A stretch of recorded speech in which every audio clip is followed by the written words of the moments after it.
Hello and welcome back to Amy's Haven. This is a TGIF episode and today is the 4th of December, and so we are all fully into the Advent season. This week has been quite cold here in England. We had rain all day yesterday. I woke up to snow, and we don't get very much snow where I live, and sure enough, the rain for the rest of the day has washed all the snow away. We'll see what happens tomorrow. I think maybe we'll get a bit of snow next week sometime. So it's really cold, and I'm wearing a scarf inside, and I have my hot drink. I really encourage everybody to settle down, get a hot drink, get the candles going, whatever time of day it is, get the candles going, and get out your notebooks, get out your diaries and journals. So in my diary today, it's Friday, it's usually errand day for me, and I had the mobile library come to my road. So I returned some of the books I'd been reading, including The Constant Queen, which I discussed a few weeks ago, and I actually finished reading it this morning, and it's quite an intense book. It's historical fiction, and it's about Queen Elizaveta, who is the Queen of Norway, and her husband, and in 1066 they attacked England trying to conquer, and Harold, the King of Norway, was killed. And I already know the story, and I love historical fiction. It's my favorite genre. However, I don't necessarily read a lot where I know the ending. And so it was hard for me to pick it up. It was hard for me to pick up in the beginning. And as I read it, I got really into it. But I do feel now, after such an intense story, although some of it is embellished by the author, because we just don't know the ins and outs of the everyday life they had, although it's a beautiful story. I just feel like now I need to really relax and take care of myself, because reading about war and things is never really pleasant. So it's a good thing I ordered some chick lit. Now, chick lit is what I read mostly, especially lately in these trying times. So I have A Very Cornish Christmas by Beth Good. I don't know if I've read anything by her, but yeah, I'm hoping that would be nice. I also got A Christmas in Time for Sammy. Maybe Alex and Ruby have fallen through their aunt's mirror into a glorious Victorian Christmas. Maybe I'll just read it, because I'm really getting into Victorian things right now. I'm working on a Victorian sampler. It's a surprise that will be coming up soon. It's one that was passed down through my family, and I've been charting it, and so yeah, I've really got into kind of Victorian themed Christmases. So today was the mobile library. I also got some books for the toddlers, some sort of Christmassy things, board books. I just ask for, it's another kind of click and collect thing. You just say I want 5 or 6 or 10 or however many books, children's books, and they just hand you a variety, and it's always great. So I got that, and then I went to the craft shop and got lots of lovely things, which I'll show on Monday for my crafters vlog, to get ready for that. So I need to do some preparation of some of those lovely things. So I did that, and those are all the errands I did today. Yeah. And let's see, Friday. So, well, I knew that I had to finish reading that book before the mobile library bus came. So I didn't plan much for Friday morning. And in fact, there's quite a lot of things that need doing around the house, like The kitchen could be tidier, my bedroom could be tidier, the living room could be hoovered. And I think I'm not going to do it. I think I'm just going to leave it for the Sabbath and just rest, and maybe let go of that sort of perfectionism thing. I usually, for many years, I felt really bad about doing that. I knew I needed the rest, and I knew I needed to spend time with God, spend time in prayer, spend time reading a novel, just anything to rejuvenate and renew the spirit as well. And I felt guilty about it until I started saying to myself, no, we need to have a Sabbath. We need to have a Sabbath rest so that we can rest ourselves, renew our spirit, do some meditation. And as a spiritual healer, it's a very important part of my practice is spending that time connecting with spirit in order to work more effectively. So I have let go of that perfectionism and just said, okay, when it's time, it's time. Tools down and take some time to rest.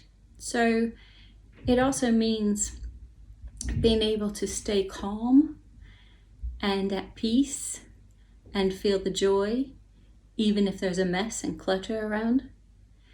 Minimalism is such a strong movement right now, and I love to declutter, and it doesn't necessarily look, if you look around my house, like I've ever done any efforts towards decluttering. We still have a lot of things, and a lot of craft things, and a lot of art things, and I've pared down the books quite a bit, but we still have a lot of books.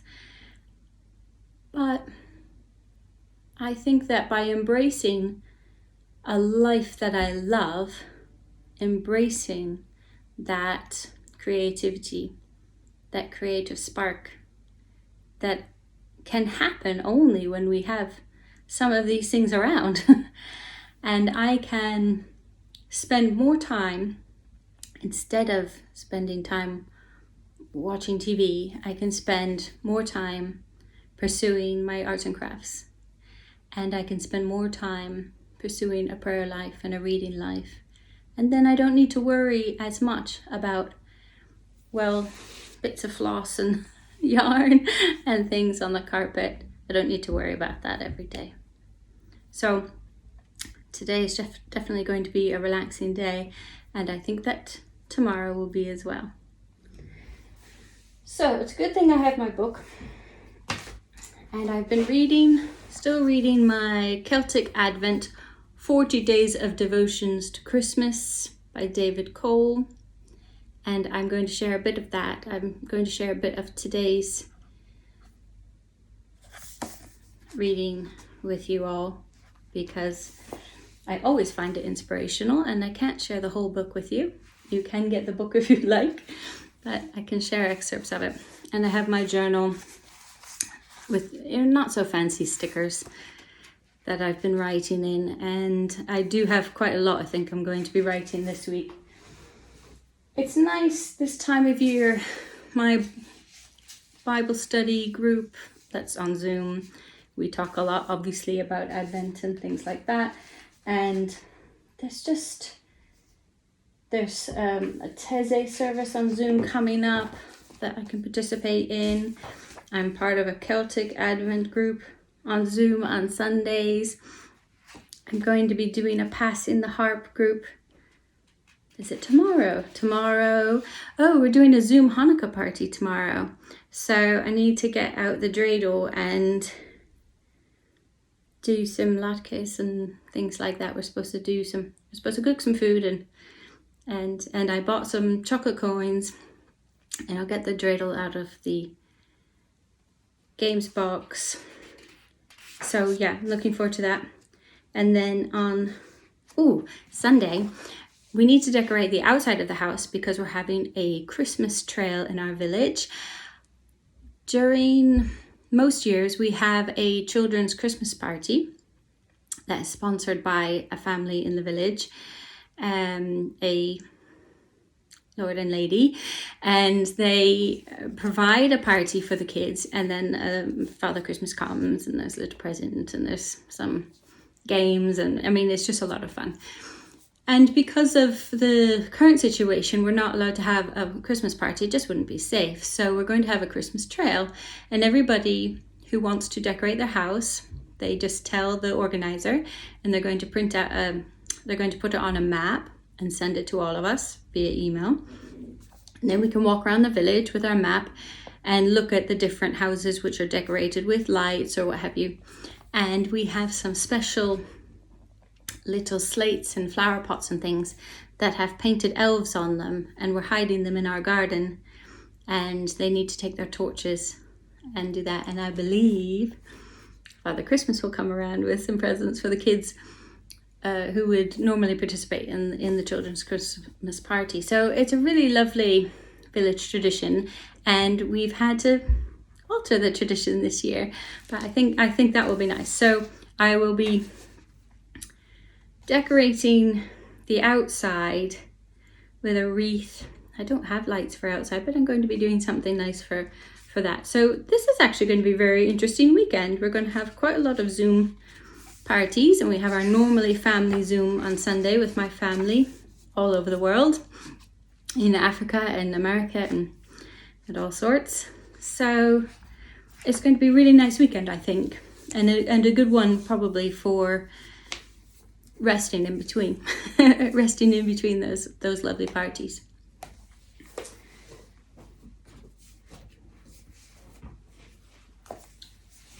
We have our tree up, and I'll see if I can get some photos of the tree or some video footage of the tree to add to the video in a little while. In the meantime, this is from Celtic Advent by David Cole, the 4th of December. Mystery is something which many in today's Western culture find difficult to live with. One of the downsides of living in a post-Enlightenment culture and in a scientific age is that we are conditioned in our learning to require proof. Mystery is something we are not used to living with. We don't like not knowing. For the Celtic Christians, mystery wasn't a problem, but then there seemed to be less mystery for them than for the modern Christian, as God was there in every part and aspect of life. There was no separation in the mind of the Celtic Christian between sacred and secular, between spiritual and physical. For them, everything was spiritual, and God was in everything.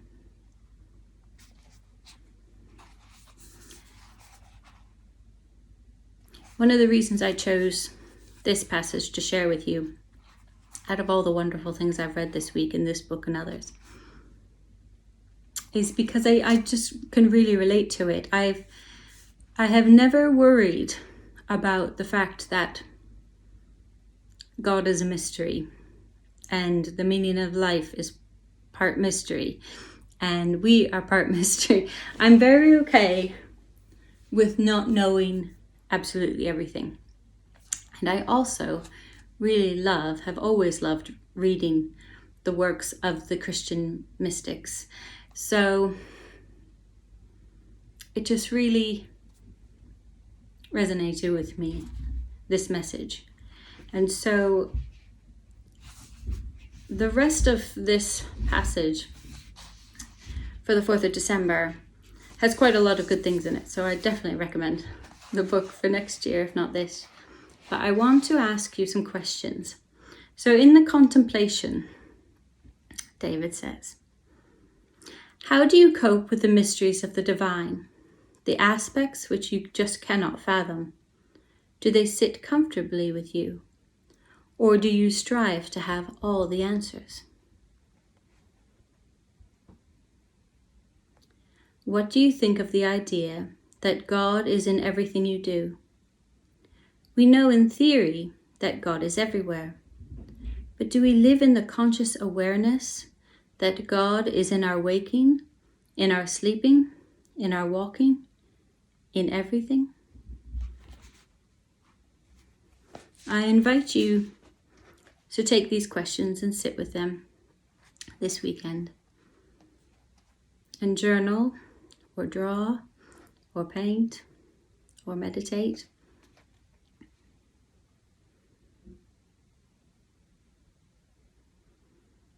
And see where your thoughts take you.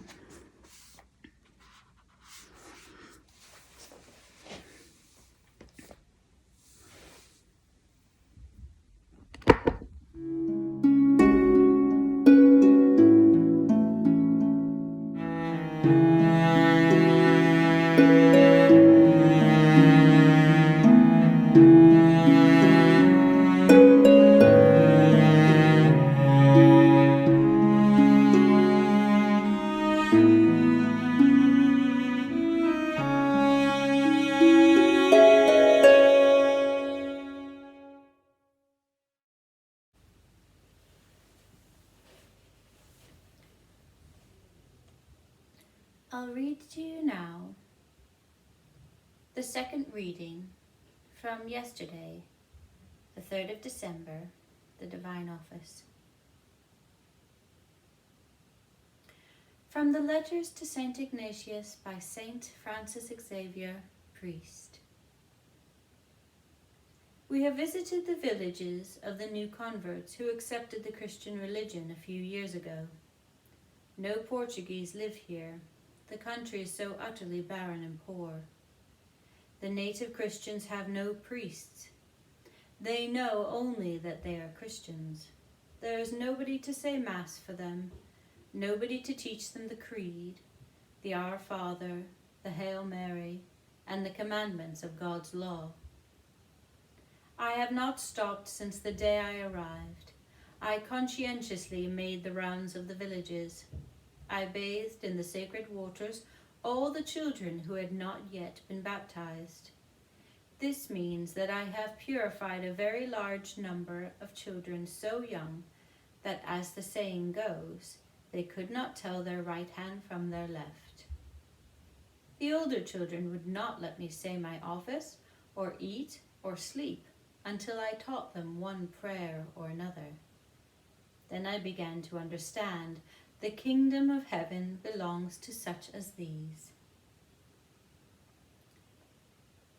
I could not refuse so devout a request without failing in devotion myself.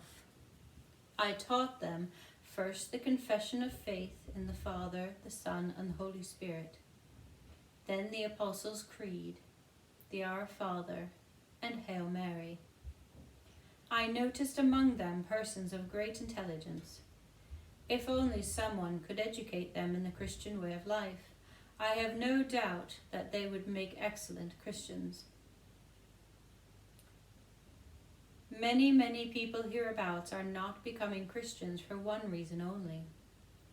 There is nobody to make them Christians. Again and again I have thought of going round the universities of Europe, especially Paris, and everywhere crying out like a madman, riveting the attention of those with more learning than charity. What a tragedy! How many souls are being shut out of heaven and falling into hell thanks to you? I wish they would work as hard at this as they do at their books, and so settle their account with God for their learning and the talents entrusted to them. This thought would certainly stir most of them to meditate on spiritual realities, to listen actively to what God is saying to them. They would forget their own desires, their human affairs, and give themselves over entirely to God's will and His choice. They would cry out with all their heart, Lord, I am here. What do you want me to do? Send me anywhere you like, even to India.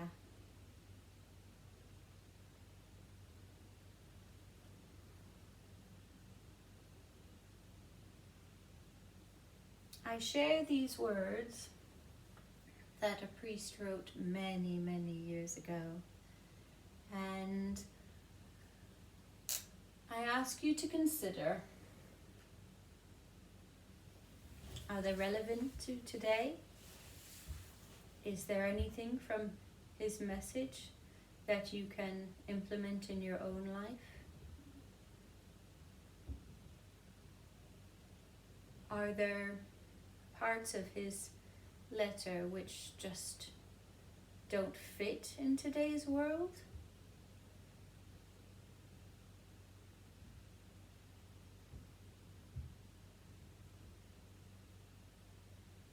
As a Catholic, I especially think it's quite interesting the prayers that he chose to teach the others. And some people who are not Catholic don't value the same prayers, don't use the same prayers or pray in the same way. And so I ask you to consider that as well. In addition, it says that he's baptizing children and baptizing infants. I'm assuming, because infants are the ones who don't know their right hand from their left. And so again, have a think about that. What that means in your life, in your religion, in your family. Do children in your family get baptized? Or do you wait until they're older?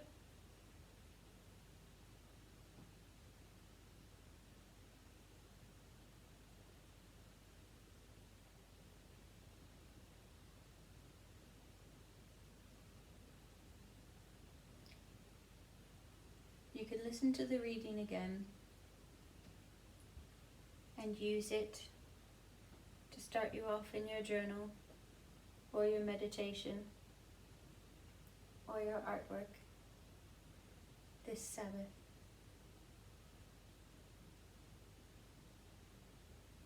And for those of you who do not work or pick up a pen on the Sabbath, you can simply do it before or after.